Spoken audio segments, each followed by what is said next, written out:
Hey team, Wade Wyant here with Red Wagon Advisors, and over the past few months, I've been asking myself, what can I do to help, especially last month as things in this world have just continued to get more and more stressed around race equity and some of the challenges we still have here in the U.S.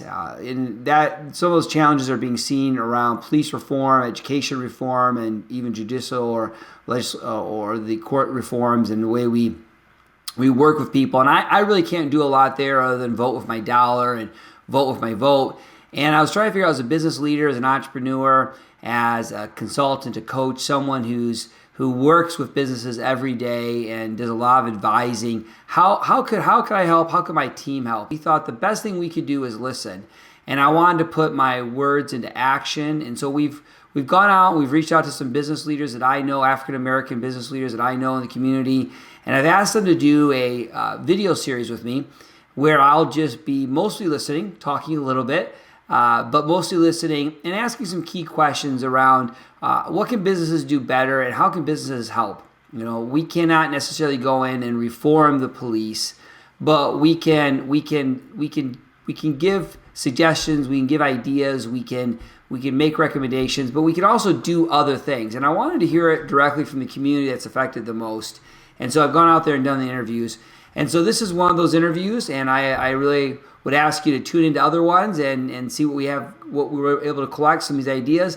And more than anything, listen and take notes, because I think there's so much more as business leaders we can do. We just don't always know what to do. So I appreciate you watching this video, and I can't wait to get your response and hear what you're doing to try to help along some of the challenges we have here in the U.S. and just to make things better in general.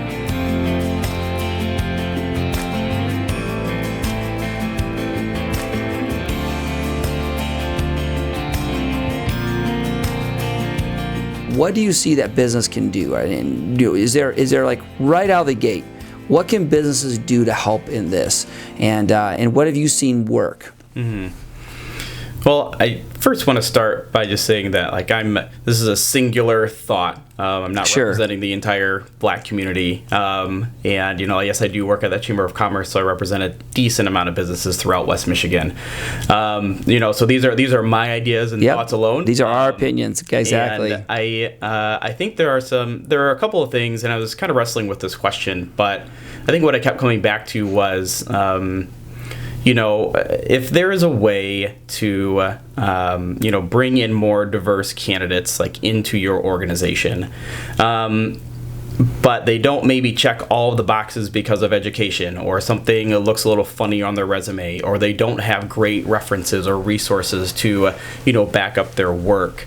Maybe that's something worth leaning into a little bit, and not having it as a disqualifier. So maybe they're, a handful of credits short on getting something completed from, prior schoolwork. Sure, Davenport or something like that, some local school. Something that they can, maybe the word isn't easily, but they have the access to, getting that proper schooling and being able to, complete a degree or an associate's or something like that. Give them that opportunity, because that's going to be a life changer in general. Because you're talking more so to an individual who, would be pretty loyal to an organization. If you're able to, help them, clear some of these hurdles. And so maybe just kind of tweak the view of what might disqualify a candidate, especially if you really like them, coming into your business. But how can you make them a stronger candidate who's going to work really hard for your organization, and then potentially go on to do greater things? Because of course we don't want people to leave your organization once you get there. But it's kind of inevitable, especially with a younger generation coming up.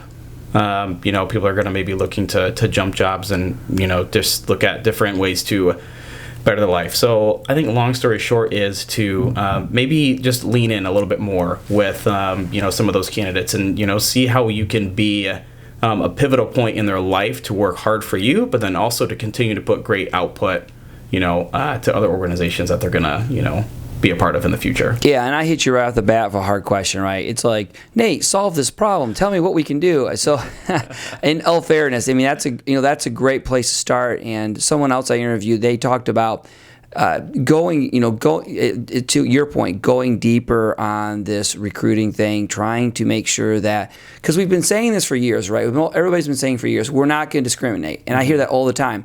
And it's great to not discriminate, but how about take it a step further, as you just pointed out, lean in and try to figure out how can we broaden the candidate pool. And I think sometimes we've turned HR into a numbers game like everything else in business. We look, and it's even just the term itself, HR, human resources. I mean, it's turning it into a numbers game like they're just dollar bills that we're passing. And you're saying, look at this, how can you lean in and really understand the person? And I love HR people. I think for the most part, HR people are good people, but they're absolutely overworked.